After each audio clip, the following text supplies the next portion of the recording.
ಇದೀಗ ನಮ್ಮ ಮುಂದೆ ನಾವೆಲ್ಲರೂ ಅತ್ಯಂತ ಕಾತರದಿಂದ ಕಾಯ್ತಾ ಇರುವಂತಹ ನಾಡಿನ ಯುವಕರ ಕಣ್ಮಣಿ, ಹಿಡಿದ ಛಲವನ್ನ ಬಿಡದೆ ಸಾಧಿಸುವಂತ ಛಲಗಾರ, ನುಡಿದಂತೆ ನಡೆಯುವ ಸಾಧಕ, ನಮ್ಮ ನಿಮ್ಮೆಲ್ಲರ ಹೆಮ್ಮೆಯ ಪ್ರೀತಿಯ ಉಪಮುಖ್ಯಮಂತ್ರಿಗಳು, ದೇಶ ಕಂಡಂತ ಅದ್ಭುತವಾದ ನಾಯಕರಾದಂತಹ ಡಿ ಕೆ ಶಿವಕುಮಾರ್ ಸಾಹೇಬರು ನಮ್ಮನ್ನ ಉದ್ದೇಶಿಸಿ ಮಾತನಾಡಬೇಕಾಗಿ ವಿನಂತಿಸಿಕೊಳ್ತೇನೆ.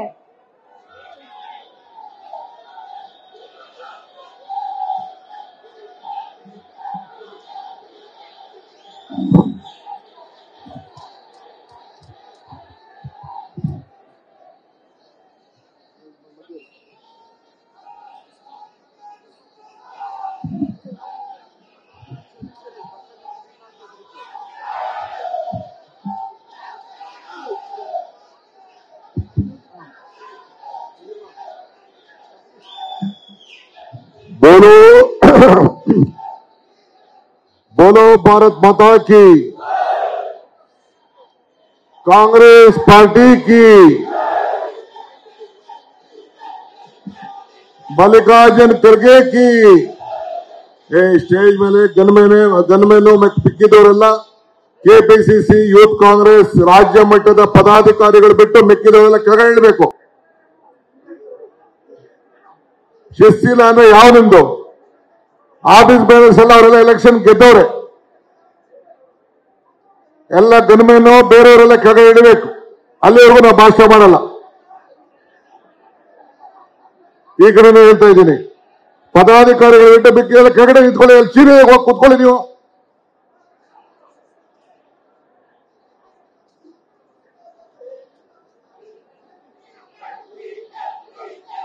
ಆಯ್ತು, ಬಿಡ ಸ್ವಲ್ಪ ಆಯ್ತು. ನಾನು ಮಾತಾಡೋವರೆಗೂ 5 ನಿಮಿಷ 10 ನಿಮಿಷ ಏನ್ ಮಾತಾಡ್ತೀನಿ ಕೇಳಿ ಸುಮ್ಮನೆ. ನಿಮ್ ಡಿ ಕೆ ಗೀಕೆ ಎಲ್ಲ ಆಮೇಲೆ ಮಾಡೋರಂತೆ. ನಿಮ್ ಪ್ರೀತಿ ವಿಶ್ವಾಸ ನನಗೆ ಅರಿವಿದೆ. ಬರ್ತೀರಿ.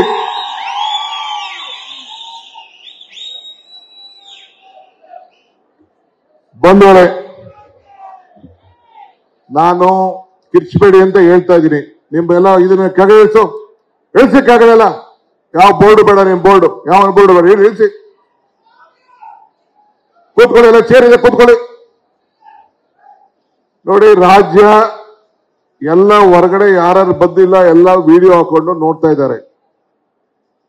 ನಾನು ಏನ್ ಮಾತಾಡ್ತೀನಿ ಅನ್ನೋದು ಕೇಳಬೇಕು, ಶಿಸ್ತಿರ್ಬೇಕು. ನೋಡಿ, ಇವರು ಟಿವಿಯವರು ಡೈರೆಕ್ಟ್ ಬರೀ ಫೋಟೋ ಮಾತ್ರ ಸ್ಟೇಜ್ ಏನ್ ತೋರ್ಸಕ್ ಹೋಗ್ಬೇಡಿ. ನೀವು ಬರೀ ಏನ್ ಮಾತಾಡ್ತಾ ಇದೀವಿ ಅದು ತೆಗಿರಿ. ಆ ಸ್ಟೇಜ್ ತೆಗಿರೋರು ಯಾರದು?